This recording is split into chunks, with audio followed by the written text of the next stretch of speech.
فاتحہ۔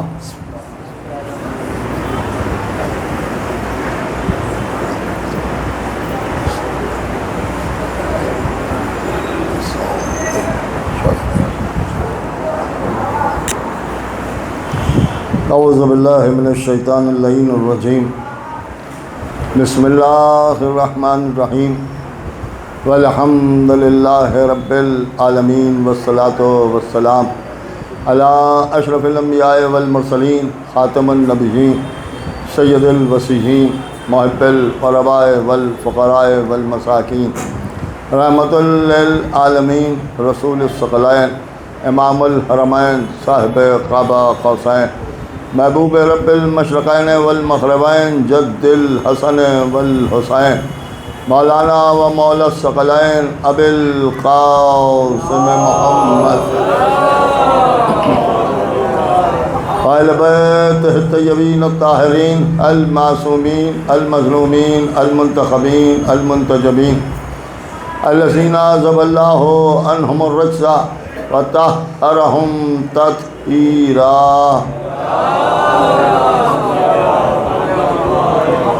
ولعنۃ اللہ علی اعدائہم وقتلتہم ومنکر فضائلہم ومصائبہم وطہارتہم وجلالتہم وشجاعتہم وعظمتہم وولایتہم وعطشہم اجمعین من لدنا ھذا الی یوم الدین۔ اما بعد فقط قال اللہ سبحانہ تبارک و تعالی فی کتابہ الکریم والفرقانہ الحکیم والقرآن الکریم وقولہ الحق۔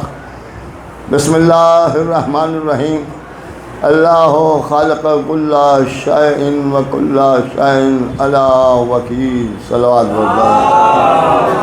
آپ بیٹھ جائیے بھائی، بیٹھ جائیے، آپ کھڑے ہیں، ایک صلوات پڑھیں محمد وآل محمد۔ بیٹھ جائیے، بیٹھ جائیے، ایک اور صلوات بھیجیں محمد۔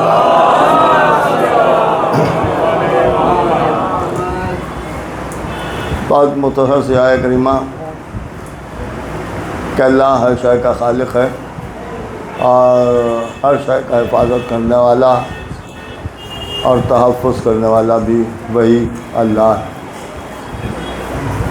یہ آیہ کریمہ ہے کہ جسے پہلی محرم سے اپنا سرنامہ سخن قرار دیا تھا، اور اس آیہ کریمہ کے ذیل میں آپ حضرات سے کچھ گفتگو ہو رہی تھی، اور آج اس کے 8ویں مرحلے میں ہم داخل ہو رہے ہیں۔ کھلی ہوئی بات ہے کہ اس میں کچھ کہنے کی گنجائش نہیں، اور ہمارا یہ یقین ہے کہ اللہ ہی ہر شے کا خالق ہے اور وہی ہر شے کو خلق کرنے والا ہے، اور ہر شے کی حفاظت کرنے والا بھی وہی ہے جو ہر شے کا خلق کرنے والا ہے۔ یہ جملہ ہمارا یا آپ کا نہیں ہے، یہ جملہ کسی مسلمان کا نہیں ہے، یہ جملہ کسی صحابی کا نہیں ہے، یہ جملہ کسی نبی کا نہیں ہے، کسی پیغمبر کا نہیں ہے، کسی رسول کا نہیں ہے، بلکہ یہ جملہ خود اس کا ہے کہ جو کائنات کے ذرے ذرے کا خالق ہے، اور اس نے جو اپنا کلام نازل کیا جسے آپ قرآن سمجھتے ہیں، تو یہ قرآن مجید کے سورہ زمر میں جملہ موجود ہے۔ 62ویں آیت ہے جس میں خدا نے اپنے خالق ہونے کا اعلان کیا ہے۔ ظاہر سی بات ہے کہ یہ قرآن، جیسا میں نے پہلے بھی عرض کیا، کہ کائنات میں بھیجا گیا تو معجزہ بنا کے بھیجا گیا، اور قرآن کا سب سے بڑا معجزہ یہ ہے، کیونکہ سب سے بڑا معجزہ یہ ہے کہ قرآن جیسا کوئی قرآن لا نہیں سکتا، یعنی اس کا جیسا کوئی بنا نہیں سکتا۔ حد یہ ہے کہ قرآن کی ایک آیت جیسی بھی کوئی آیت کائنات میں نہیں بنا سکتا۔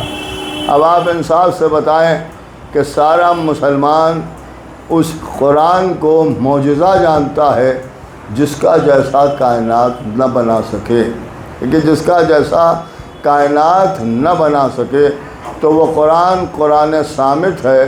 اب اگر کائنات میں کوئی قرآن ناطق بن کے آ جائے تو اس کا جیسا بھی کائنات میں کوئی بنا نہیں سکتا، اس لیے کہ اللہ نے اسے بھی معجزہ بنا کے کائنات میں بھیجا ہے۔ اب معجزہ کیا ہے؟ اصل میں معجزہ اس عمل کو کہتے ہیں کہ جسے دوسرے کرنے سے قاصر ہوں، یعنی دوسرے وہ عمل نہ کر سکتے ہوں۔ اللہ نے تمام انبیاء کو کائنات میں بھیجا اور تمام انبیاء دنیا میں آتے رہے، اور آتے رہے تو کچھ نہ کچھ معجزات دکھاتے رہے، اور اللہ نے ہر نبی کو کچھ معجزے عطا کیے، لیکن زمانے کے اعتبار سے جس زمانے میں جس چیز پر فخر ہو رہا تھا اسی کی مناسبت سے اللہ نے انہیں معجزے عطا کیے۔ جب حضرت آدم کائنات میں تشریف لائے اور کچھ آبادی بڑھی تو لوگوں کو کچھ معلومات حاصل ہوئی، کچھ علم حاصل ہوا، اور جب کچھ علم حاصل ہوا تو ان لوگوں نے اپنے علم پر ناز کرنا شروع کیا، لہذا اللہ نے آدم کو علم کا معجزہ دے کے کائنات میں بھیجا۔ اس کے بعد جب لوگوں نے طوفان بدتمیزی اٹھایا تب اللہ نے نوح کو طوفانوں سے ٹکرانے کے حوصلے کو معجزہ بنا کے عطا کر دیا۔ پھر اس کے بعد اور آگے بڑھیں تو بھڑکتے ہوئے شعلوں کی پرستش شروع ہوئی تو اللہ نے اپنے ابراہیم کو خلیل بنا کے کائنات میں بھیجا اور آگ کو گلزار بنا دینے کی صلاحیت سے نواز دیا۔ پھر اور آگے بڑھیں تو موسیٰ کے دور میں کلام کا زور تھا تو موسیٰ کو کلیم اللہ بنا کے کائنات میں بھیجا۔ پھر لوگوں نے جادوگری کے اوپر زور دیا اور اس پر فخر کرنا شروع کیا تو اللہ نے موسیٰ کو عصا کا معجزہ عطا کیا۔ پھر حضرت عیسیٰ کائنات میں آئے اور طب کا زور ہوا، اور جب طب پر لوگ ناز کرنے لگے تو حضرت عیسیٰ کو مسیحا بنا کے کائنات میں بھیجا۔ اس لیے کہ تم اگر صحت دو گے تو دوائیں دو گے صحت یابی کے لیے، لیکن عیسیٰ کا معجزہ یہ ہے کہ اگر یہ ہاتھ پھیر دیں گے تو صحت ہو جائے گی۔ جہاں سے ہر طبیب کنارے ہٹ جائے وہاں عیسیٰ شفا دیتے ہوئے نظر آئے۔ دیکھیے عیسیٰ شفا دیتے ہوئے نظر آئے۔ اب جب رسول اللہ کائنات میں تشریف لائے تو اب رسول اللہ کے دور کا مسئلہ یہ تھا کہ ان کے دور میں دو چیزوں کا دور تھا۔ دیکھیے دو چیزوں کا دور تھا، ایک فصاحت اور بلاغت پر لوگ فخر کرتے تھے اور دوسرے اپنی شجاعت پر فخر کرتے تھے، لہذا اللہ نے ختمی مرتبت کو دو معجزے عطا کیے، فصاحت اور بلاغت کا معجزہ قرآن کہلایا اور شجاعت کا معجزہ علی ابن ابی طالب کہلایا۔ ایک صلوات پڑھیں محمد والے محمد، ایک اور صلوات بھیجتے ہیں محمد والے، ایک اور بابا بلند صلوات بھیجتے ہیں محمد۔ تب رسول اللہ کو جب کائنات میں بھیجا تو دو معجزے عطا کر کے بھیجے۔ اس کے بعد اگر یوں آپ دیکھنا چاہیں تو یہاں بھی آپ کو ملے گا کہ رسول اللہ کو اگر ظاہری طور پر دیکھا جائے تو اس شان سے معجزے عطا کیے، یا آپ ایسے سمجھیں کہ تمام انبیاء جو دنیا میں آتے رہے انہیں اللہ نے معجزے عطا کیے، لیکن ان انبیاء نے کبھی معجزے ہاتھوں کے ذریعے سے دکھائے، کبھی معجزے کلام کے ذریعے سے دکھائے، کبھی معجزے انداز کے ذریعے سے دکھائے، لیکن رسول اللہ کی شان یہ تھی کہ رسول کو اللہ نے سر سے پیر تک معجزہ بنا کے بھیجا۔ دیکھیے سر سے پیر تک معجزہ بنا کے دیکھا، اس لیے کہ رسول کو ہاتھوں میں بھی معجزہ عطا کیا اور رسول کے پیروں میں بھی معجزہ عطا کیا۔ دیکھیے پیروں میں بھی معجزہ عطا کیا اور ہاتھوں میں بھی معجزہ عطا کیا۔ اگر ہاتھوں کا معجزہ دیکھنا ہے تو یوں دیکھیے کہ سنگریزے جب ہاتھوں پر آ گئے تو تسبیح کرنے لگے، اور پیروں کا معجزہ اگر سمجھنا ہے تو یوں سمجھیے کہ خاک پر نقش قدم نظر نہ آئے، یعنی جب چلتے تھے تو خاک پر نقش قدم نہیں بنتے تھے۔ اس کا مطلب یہ ہے کہ رسول کی شان یہ تھی کہ ہاتھوں میں بھی معجزہ تھا اور پیروں میں بھی معجزہ تھا، تو اب رسول کی جگہ بیٹھنے کا حق بھی اسی کو ہوگا جس کے ہاتھوں میں بھی معجزہ ہو، جس کے پیروں میں بھی معجزہ ہو۔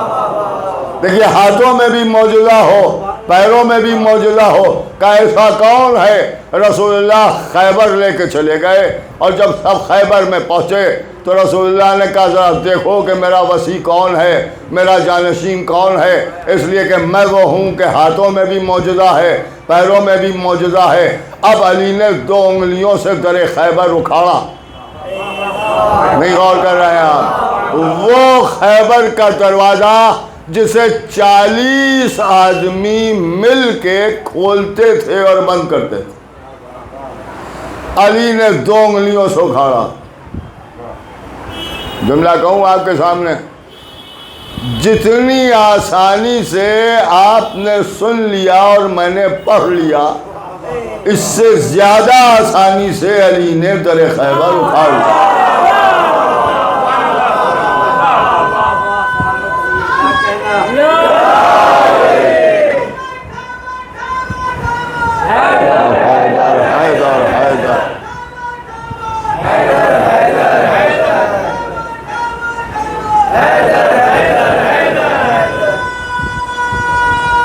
سب مل کے جواب دیجیے گا۔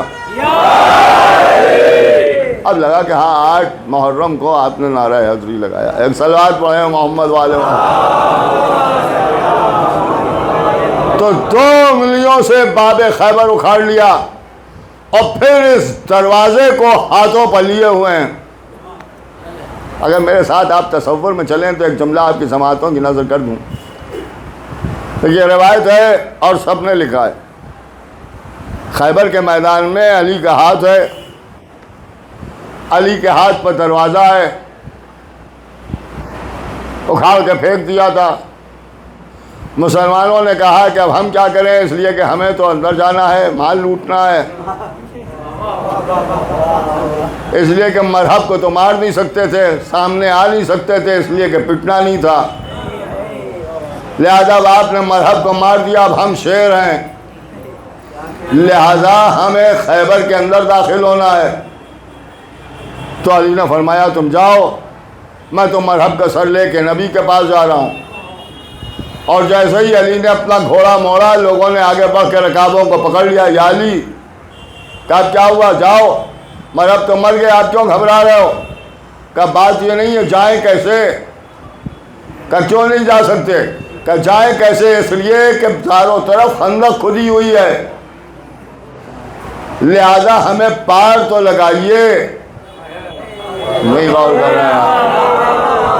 ارے اگر جملوں کی قدر آپ نہ کریں گے تو کوئی اور تھوڑی آئے گا کرنے کے لیے۔ ایک صلوات پڑھے محمد والے۔ علی نے کہا چلے ٹھہرو۔ دیکھیے بڑے بڑے صحابی موجود تھے، سن میں بھی بڑے تھے، قد میں بھی بڑے تھے، مگر جتنے بڑے تھے ادھر ہی پڑے تھے۔ ایک صلوات پڑھے محمد والے محمد۔ ایک اور صلوات بھیجتے ہیں محمد۔ یہ غور طلب ہے کہ سب ادھر ہی تھے، ادھر نہیں جا پا رہے تھے، قلعہ قیموس میں داخل نہیں ہو پا رہے۔ 7 قلعے تھے جو مولا علی نے قلعہ فتح کیا ہے، جو اصل قلعہ تھا جس میں مرحب بیٹھا ہوا تھا، اور بیٹھ کے اس قلعے میں جسے قیموس کہتے تھے، وہ سمجھتا تھا کہ مجھے کون قتل کرے گا، اس لیے کہ ہم مرحب ہیں۔ یہ غور کیا، آواز دے رہا تھا کہ ہم مرحب ہیں۔ آپ غور کر رہے ہیں؟ ہم مرحب ہیں۔ آج بھی کچھ لوگ اپنی جہالت کو چھپاتے ہوئے عالم ہونے کی اس شان سے دہائی دیتے ہیں جیسے لگتا ہے کہ مرحب کھڑا ہوا کہہ رہا ہے ہم مرحب ہیں۔ صلوات پڑھے محمد والے محمد۔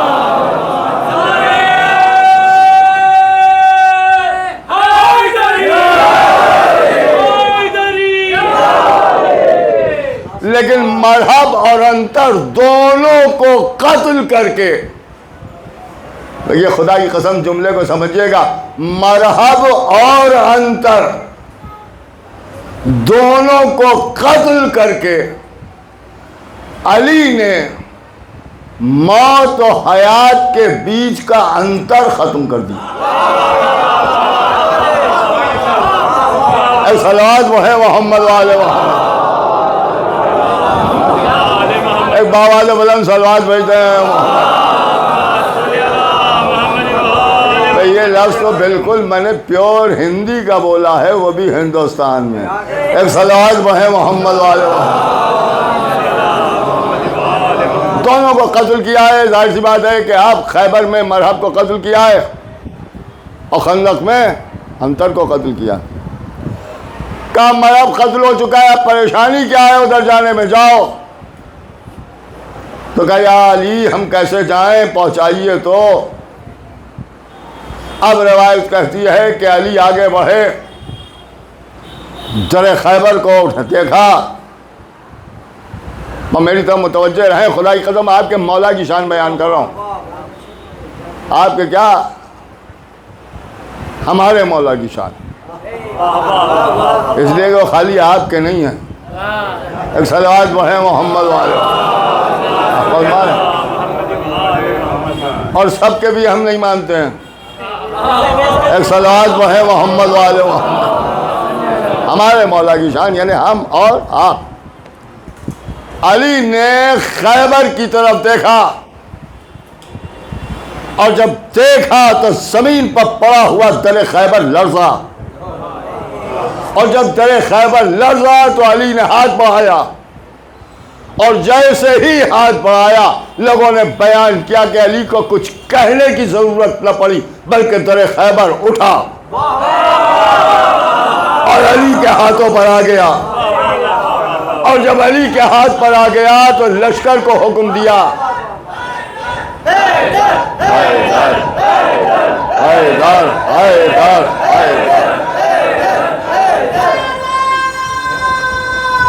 آؤ سب بھی اندر آؤ، جگہ ہے۔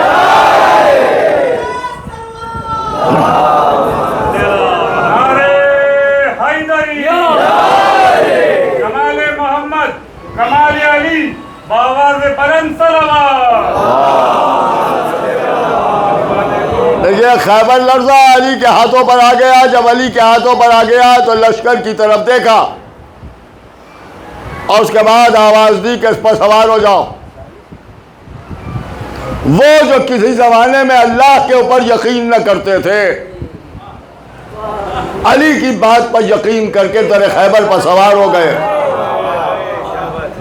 سوار ہو گئے۔ اب اس کے آگے کا واقعہ آپ کو سب معلوم ہے کہ حضرت علی نے ادھر سے ادھر خیبر کے در کو ملا دیا اور کہا اتر جاؤ، سب اتر گئے۔ لیکن اس کے درمیان کا ذرا سا منظر دیکھیے، آپ سے میرے ساتھ چلیے تو میں آپ کو دکھاؤں، تصور کی آنکھوں سے دیکھیے گا۔ ساری چیزوں کو الگ رکھتے ہوئے صرف اس وقت آپ کے ذہن میں اگر مولا علی ہیں تو اس مسئلے کو سوائے آپ کے کائنات میں کوئی سمجھ نہیں سکتا، اور جو اس مسئلے کو سمجھ جائے اسی کو شیعہ کہتے ہیں۔ بس سامنے کی بات عرض کر رہا ہوں، ہاتھ پر دروازہ ہے، دروازے پر لشکر ہے، اور نیچے خندق ہے۔ غور کیا آپ نے؟ نہیں غور کر رہے۔ نیچے خندق ہے، علی کے ہاتھ پہ دروازہ ہے، دروازے پر لشکر ہے۔ میری طرف دیکھیے، ہاتھ ہے، ہاتھ کے اوپر دروازہ ہے، دروازے کے اوپر لشکر ہے، اور نیچے خندق ہے۔ اگر ایسے مراحل آ جائیں تو بے ساختہ آدمی کہتا ہے کہ ذرا سنبھل کے، ذرا دیکھے رہیے گا، نہیں غور کر رہے آپ، ذرا سنبھالے رہیے گا، ہم تو ادھر جا رہے ہیں، نہیں غور کر رہے آپ۔ اگر ہم میں سے یا آپ میں سے کوئی وہاں ہوتا، بالکل کھلے عام آپ کے سامنے عرض کر رہا ہوں کہ ان سوار ہونے والوں کی عداوت میں، صاف صاف سنیے، عداوت میں علی سے ہم یہ ضرور کہتے کہ مولا ذرا سا ہاتھ ہلائیے، ابھی سب کی سمجھ میں آ جائے گا کہ یہ علی کہنا بدعت ہے یا سیرت ہے۔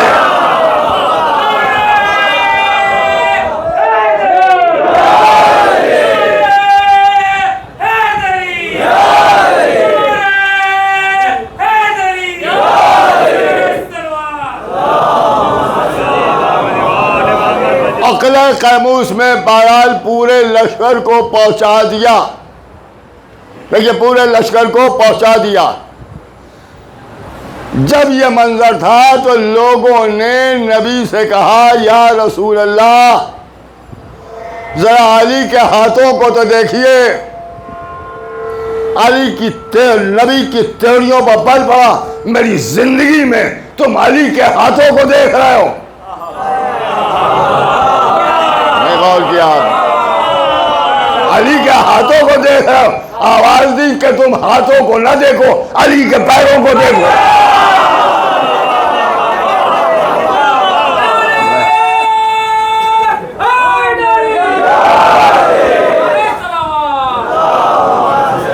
علی کے پیروں کو دیکھو.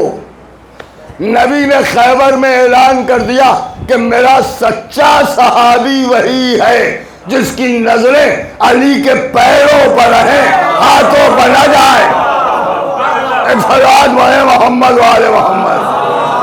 نعرہ حیدری, نعرہ خیبری, نعرہ صفدری, نعرہ بوذری, نعرہ قمبری, محمد والے محمد صلی اللہ علیہ وسلم. کہا پیروں کو دیکھو.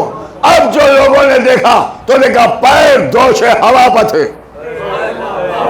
دیکھیے پیر دوشے ہوا پر تھے. جیسا میں نے عرض کیا کہ نبی کا جانشین وہی ہوگا جس کے ہاتھوں میں بھی معجزہ ہو, پیروں میں بھی معجزہ ہو. خیبر میں ایک وقت میں ہم نے ہاتھوں میں بھی معجزہ دیکھا اور پیروں میں بھی معجزہ دیکھا. ہاتھوں کا معجزہ یہ ہے کہ خیبر کا دروازہ ہاتھ پر ہے اور اس دروازے پر لشکر ہے. اور پیروں کا معجزہ یہ ہے کہ پیر دوشے ہوا پر ہیں.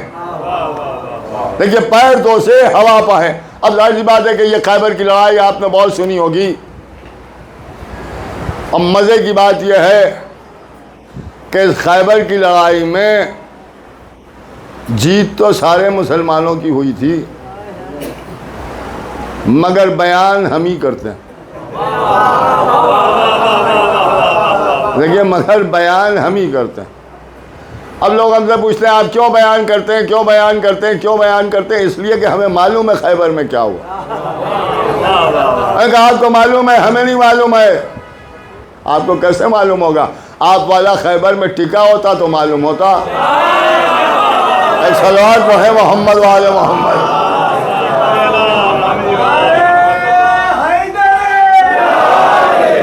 تو اب ظاہر سی بات یہ میدان کی بات ہے بھیا, جو میدان میں ہوتا ہے وہ جانتا ہے کہ میدان میں کیا ہوا. یہ ماراب قلعہ قیموس میں بیٹھا تھا, لڑنے آ گیا. دیکھیے لڑنے آ گیا کس سے؟ حضرت علی سے. ادھر سے حضرت علی چلے گئے. کچھ جگہ پر یہ واقعہ جو اب میں بیان کرنے جا رہا ہوں یہ خیبر کا واقعہ لکھا ہے, اور کچھ لوگوں نے لکھا ہے کہ یہ خیبر کا نہیں بلکہ انتر کا واقعہ, بلکہ خندق کا واقعہ. خندق میں انتر کو مارا تھا, عمرو ابن عبد ود, اس کا واقعہ. خیر اس کا واقعہ ہو یا اس کا واقعہ ہو, واقعہ تو ہوا. جب لڑنے کے لیے آیا تو اس نے کہا یا علی, یا علی ہم آپ سے نہیں لڑنا چاہتے. علی نے فرمایا کہ پھر آیا کیوں؟ کہا آپ کیا چاہتے ہیں؟ کہا کھلی بات ہے, جب لڑنے آئے ہیں تو لڑنا چاہتے ہیں. دیکھیے لڑنا چاہتے ہیں. دوسری طرف سے ایک جملہ سامنے آیا جسے تاریخ نے لکھا, اور یہ لکھا گیا کہ اس نے کہا کہ یا علی آپ کے والد سے ہماری دوستی تھی, لہذا ہم نہیں چاہتے کہ ان کے بیٹے سے جھگڑا کریں, نہیں چاہتے کہ بیٹے سے جھگڑا کریں. مولا علی نے فرمایا کہ کفر و ایمان کی دوستی کیا بکتا ہے کہ میرے باپ سے تیری دوستی تھی, جب قرآن منع کر رہا ہے کافروں سے دوستی کرنے کو تو علی کیسے کر سکتے ہیں؟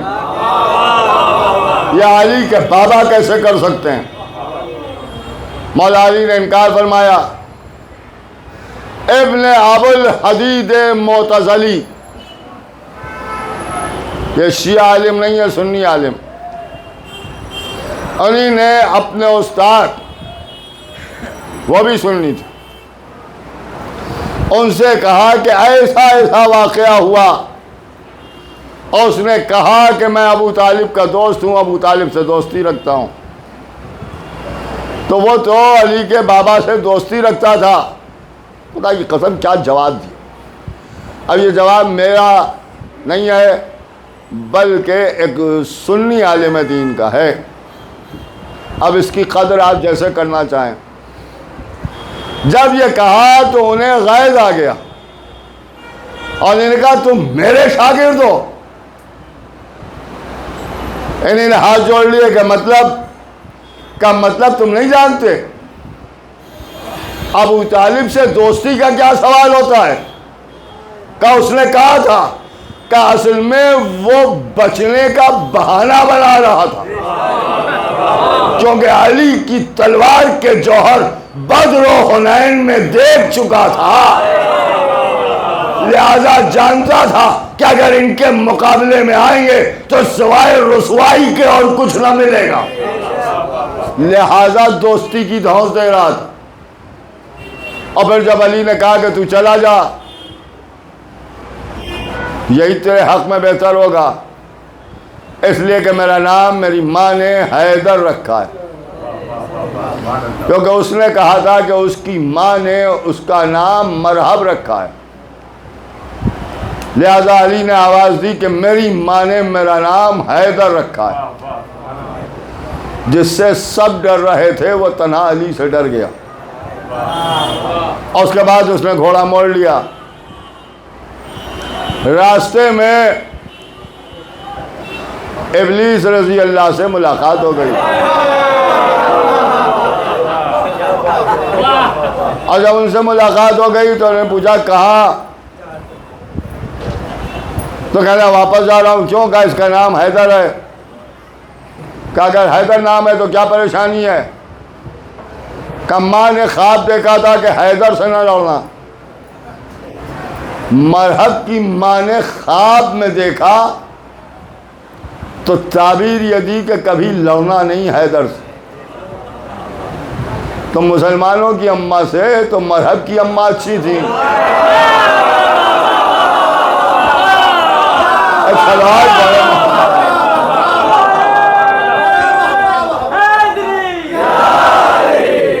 کیا آپ غور کر رہے ہیں؟ بھائی وہی بہتر تھی، اس لیے کہ انہوں نے منع تو کیا کہ حیدر سے نہ لڑنا، اور جب کہا کہ حیدر سے نہ لڑنا،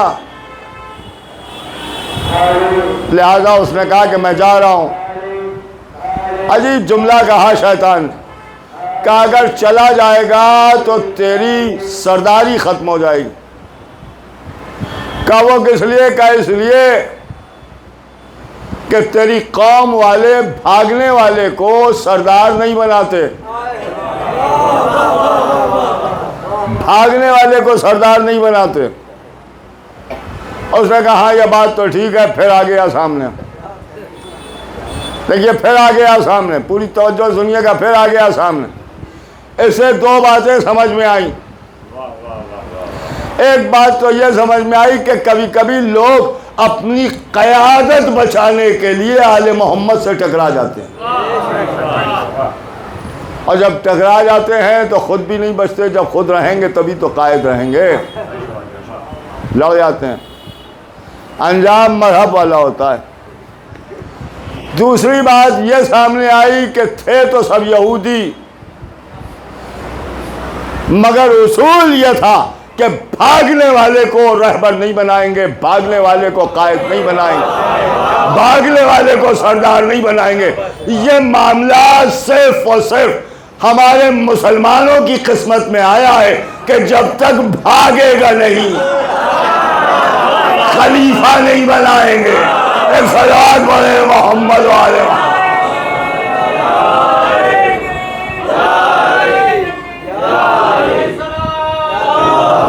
اب بہرحال نبی کو دو معجزے عطا کیے گئے۔ ایک فصاحت اور بلاغت کا معجزہ اور دوسرے شجاعت کا معجزہ. ایک صلوات پڑھیں محمد والے محمد. آئیے مولانا قبلہ تشریف، آئیے قبلہ تشریف.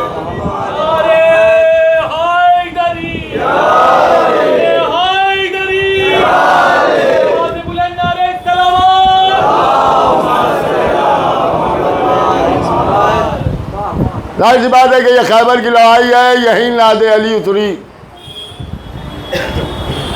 اور نبی نے نعت علی پڑھی. اس سے پہلے بھی میں عرض کر چکا کہ نعت علی کی جتنی چاہے مخالفت کرو، مگر یہ سمجھ لو کہ اس سے بہتر کوئی دعا ہے ہی نہیں. اب جب ہمارے پاس نہیں ہے تو تمہارے پاس کیا ہوگا؟ معاملہ تو آپ کا یہ ہے کہ آپ کے پاس کچھ ہے ہی نہیں. بڑے غور سے سنیے گا جو میں عرض کر رہا ہوں. ہمارے قبلہ و کعبہ تشریف فرمائیں مولانا عسکری صاحب، بہترین مجلسیں پڑھتے ہیں، شاعری بھی زبردست ہے اور بے پناہ شاعر بھی ہیں. ان کے نانا بھی شاعر ہیں اور ان کے والد بھی شاعر ہیں. ان کے نانا کا ایک شعر مجھے یاد آیا جو میں اس سے پہلے بھی پڑھ چکا ہوں اور شاید اس سال بھی پڑھا ہوں، کہ نعت علی کے سلسلے میں جب لوگوں نے کہا حفاظت کی تو بہت سی دعائیں ہیں، تو یہ دو مصرے کہے کہ حفاظت کی دعائیں اور بھی ہیں. آخری آدمی تک توجہ. یہ سمجھ لیے کہ اس شعر کا وارث بیٹھا ہے. حفاظت کی دعائیں اور بھی ہیں مگر نعت علی ہے. صلوات بھیجے محمد والے محمد. تو مولا علی وہ ہیں جو رسول کے جانشین ہیں، نائب ہیں. جیسے رسول کو 2 معجزے عطا کیے گئے ویسے ہی علی کو بھی 2 معجزے ملے. ایک فصاحت اور بلاغت کا معجزہ، ایک شجاعت کا معجزہ. جیسے نبی کے فصاحت اور بلاغت کے معجزے کو قرآن کہتے ہیں اور شجاعت کے معجزے کو علی کہتے ہیں، ویسے ہی مولا علی کے فصاحت اور بلاغت کے معجزے کو نہج البلاغہ کہتے ہیں اور شجاعت کے معجزے کو ابو الفضل العباس کہتے ہیں. اس لیے کہ حضرت عباس تصویر علی بن کے آئے. کائنات میں علی کی تصویر ہے حضرت عباس. شجاعت کی بہت سی باتیں آپ نے سنی ہیں. آج وقت بہت زیادہ ہو گیا، مولا ہمیں معاف فرمائیں. اس لیے کہ ایسا میں کافی تاخیر ہو گئی، لہذا بات کو سمیٹتے ہوئے آپ کے سامنے عرض کر دوں. بہت سے واقعات ہیں. آپ نے سنا ہوگا کہ حضرت عباس سے امام حسین نے تلوار رکھوا لی. اسے آپ چھوٹی موٹی بات نہ سمجھیے، خالی نیزہ دے دیا. کہا حضرت عباس نے خالی نیزہ لے کے جنگ کی، تلوار رکھ دی. جس کے بابا کے لیے آسمان سے تلوار اتری اور جب ذوالفقار وہاں سے اتری تو دشمنوں نے یہ اعتراض کرنا شروع کیا کہ علی کو تلوار چاہیے تھی. اگر ذوالفقار نہ ہوتی تو علی کیسے قتل کرتے؟ علی کے پاس ذوالفقار تھی. اصل میں علی کا معجزہ نہیں تھا، ذوالفقار کا معجزہ تھا. آپ نے غور فرمایا؟ یہ ذوالفقار کی تعریف کرنے لگے. علی کا معجزہ نہیں تھا، ذوالفقار کا معجزہ تھا. ذوالفقار کا معجزہ تھا. اگر ذوالفقار نہ ہوتی تو علی بڑے بڑے پہلوانوں کو کیسے تحقیق کر دیتے؟ حضرت عباس نے تلوار رکھ کے بتایا کہ ایسے تحقیق کرتے. حسین نے شاید اسی لیے تلوار رکھوا لی کیونکہ حضرت عباس علی کی شبیہ ہیں. اور جب کوئی پوچھے کہ بغیر تلوار کے کیسے جنگ کرتے تھے تو اسے جواب دے دو کہ جیسے عباس نے جنگ کی، تلوار رکھ دی۔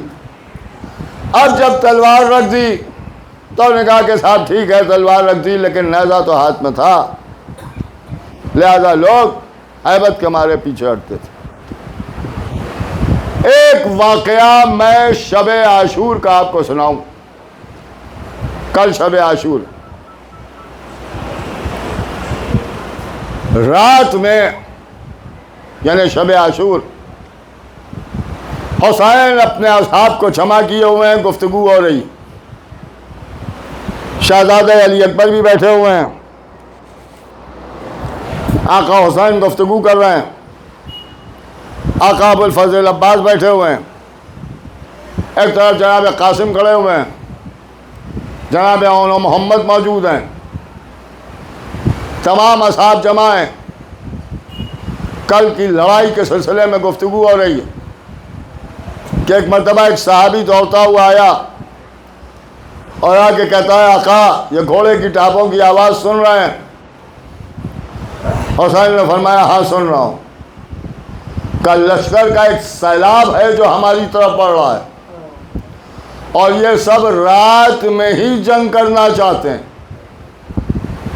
جب سنا تو بڑے اطمینان سے فرمایا کہ عباس کے ہوتے ہوئے جنگ کا آغاز نہیں ہو سکتا جب تک میں نہ چاہوں، کیونکہ حضرت عباس پر اطمینان دیکھی۔ اور اس کے بعد آواز دی عباس اٹھو۔ حضرت عباس اٹھے، آقا کیا حکم ہے؟ کہ تلوار رکھو، شب عاشور، تلوار رکھی، نیزہ رکھو، نیزہ بھی رکھ دیا، زرہ اتارو، حضرت عباس نے زرہ بھی اتار دی، کہ اپنے گھوڑے اشل کو آواز دو۔ حضرت عباس نے اشل کا نام لیا، گھوڑا دوڑتا ہوا سامنے آ گیا، کہ عباس سوار ہو جاؤ۔ حضرت عباس سوار ہو گئے۔ آقا کیا حکم ہے؟ کہ لشکر کی طرف جاؤ۔ گھوڑے کو لشکر کی طرف موڑا، یہ نہیں سوال کیا کہ سارے ہتھیار تو رکھوا لیے، گھوڑے کو لشکر کی طرف موڑا۔ اب جب گھوڑے کو موڑا کہ سنو عباس، ابو الفضل عباس پھر پلٹے، آقا کیا حکم ہے؟ کہ جاؤ ان سے کہہ دو کہ جنگ کو کل صبح تک کے لیے تمہارے آقا نے ملتوی کر دی۔ جب یہ کہا تو حضرت عباس نے فرمایا جو حکم میرے آقا۔ مقتل میں بیان ہوتا ہے کہ حضرت عباس نے گھوڑے کو دوڑایا، اس لشکر نے رات کے اندھیرے میں ایک سوار کو اپنی طرف آتے ہوئے دیکھا تو آپس میں ایک دوسرے سے کہنے لگے کہ لگتا ہے علی آ رہے ہیں۔ کسی نے پلٹ کے کہا علی نہیں ہے لیکن عباس سے علی آ رہے ہیں۔ روایت کہتی ہے جو جہاں تک پہنچا تھا وہیں پر رک گیا،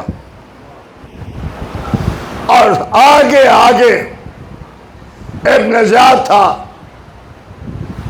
حضرت عباس یکا و تنہا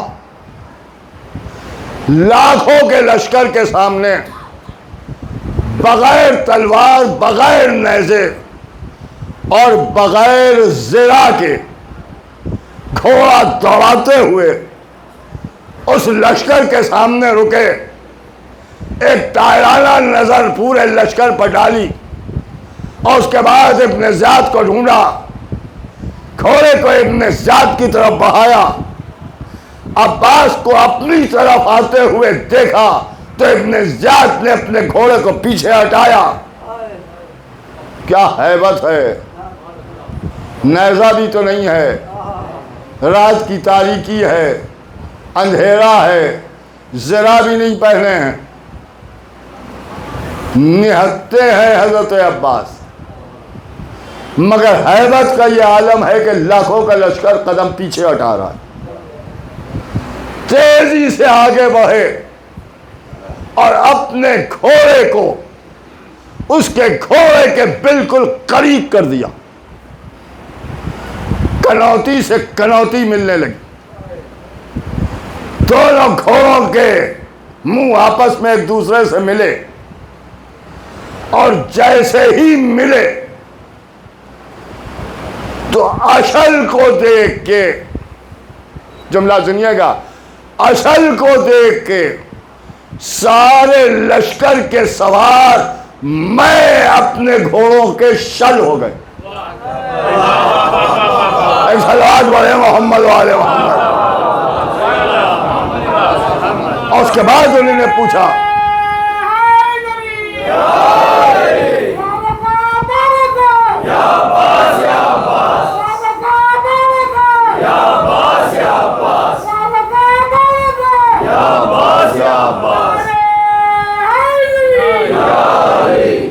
اور اس کے بعد حضرت عباس کو دیکھ کے اس نے آواز دی تھر تھراتے ہوئے لہجے میں کہ عباس کیا چاہتے ہیں؟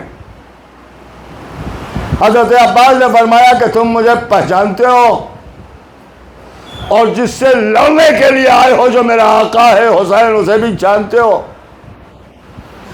اور کیا خوبصورت جملہ، خدا کی قسم. اب یہ تو آپ امام حسین کی بڑی تعریف کرتے ہیں، آقا عباس کے جملوں کو سنیے کہ جن لفظوں میں آقا عباس نے آقا حسین کی تعریف کی. اب اگر آپ داد دیں گے تو یہ داد حضرت عباس تک جائے گی.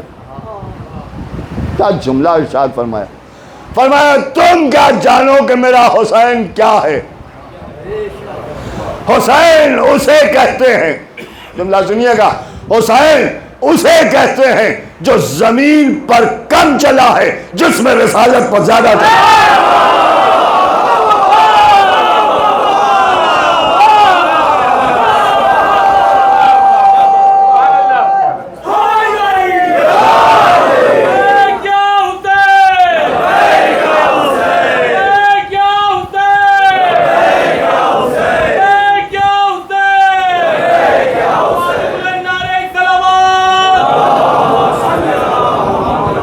جس میں رسالت پر زیادہ چلا.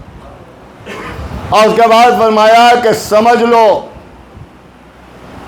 کہ لڑائی آج رات کو نہیں ہوگی، کل ہوگی. یہ کیا حکم سنا رہے ہیں؟ کل ہوگی. آنے والوں نے کہا ہم چاہتے ہیں آج ہی جنگ ہو. بس جیسے ہی کہا ویسے ہی حضرت عباس نے فرمایا کہ تم ہمیں موت سے ڈرا رہے ہو، تم جانتے بھی ہو کہ ہم کیا ہیں، ہم حسین کے غلام ہیں. اور میں دیکھ رہا ہوں کہ اس پورے لشکر میں کون کون سا سر ہے جو اپنے جسموں کو کھو دے گا اور کون سا سر ہے جو جسموں پر باقی رہے گا مگر فرار کرے گا. اور اس کے بعد فرمایا ہم سے تم اس طرح کی بات کرتے ہو، تم جانتے بھی ہو. خدا کی قسم کیا جملہ اپنی شان میں ارشاد فرمایا. سنیے ایک آدمی صاحب بڑا خوبصورت جملہ ارشاد فرمایا. وہ کہتے ہیں کہ تم مجھے جانتے نہیں ہو، میں اگر چاہوں اور ارادہ بھی کر لوں تو تمہارے جسموں سے روحوں کو ایسے کھینچ لوں کہ ملک الموت کو آنے کی ضرورت بھی نہ پڑے.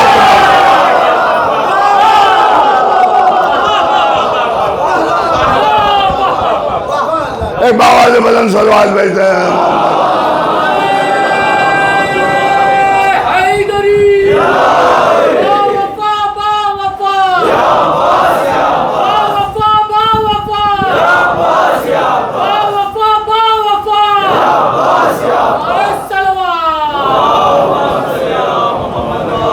اس کے آگے کا جملہ سنیے. اس کے بعد فرماتے ہیں جاؤ، میں نے صبح تک کی تمہیں مہلت دے دی،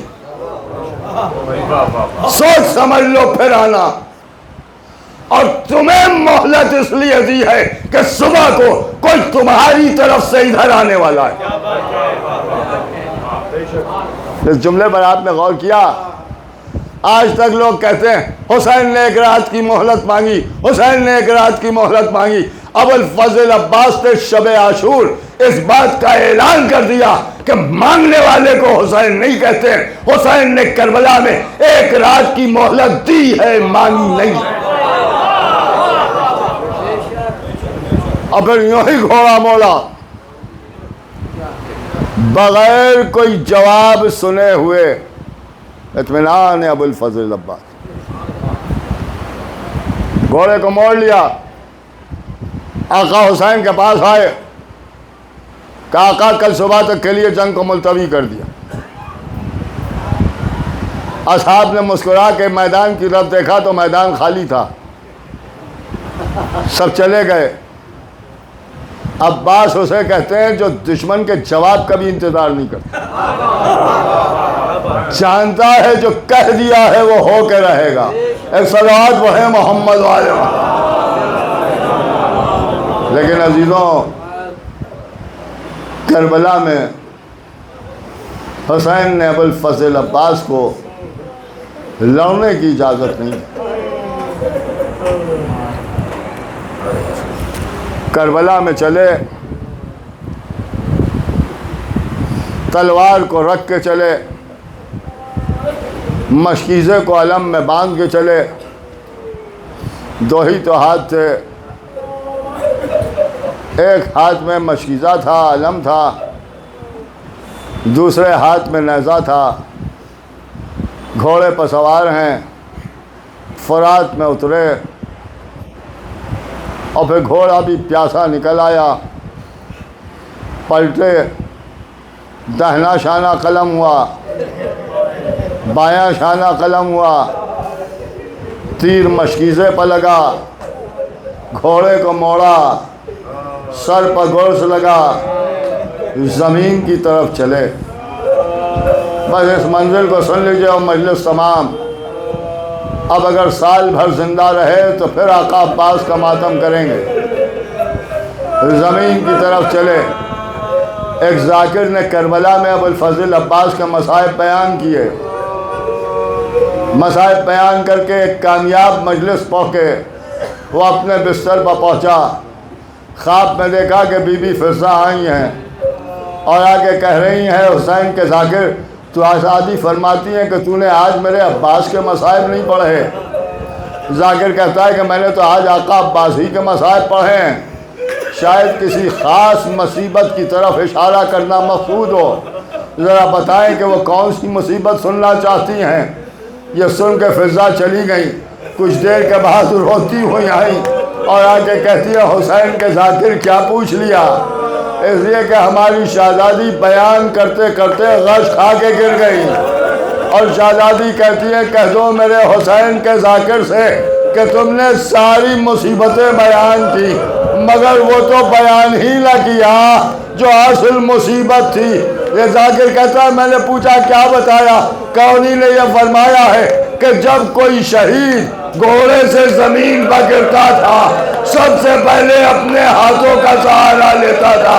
اے میرا عباس گھوڑے سے زمین پر آ رہا ہے، میں آغوش پھیلائے کری تھی، آ میرے عباس آ، میں سہارا دے کے تجھے زمین پر اتار۔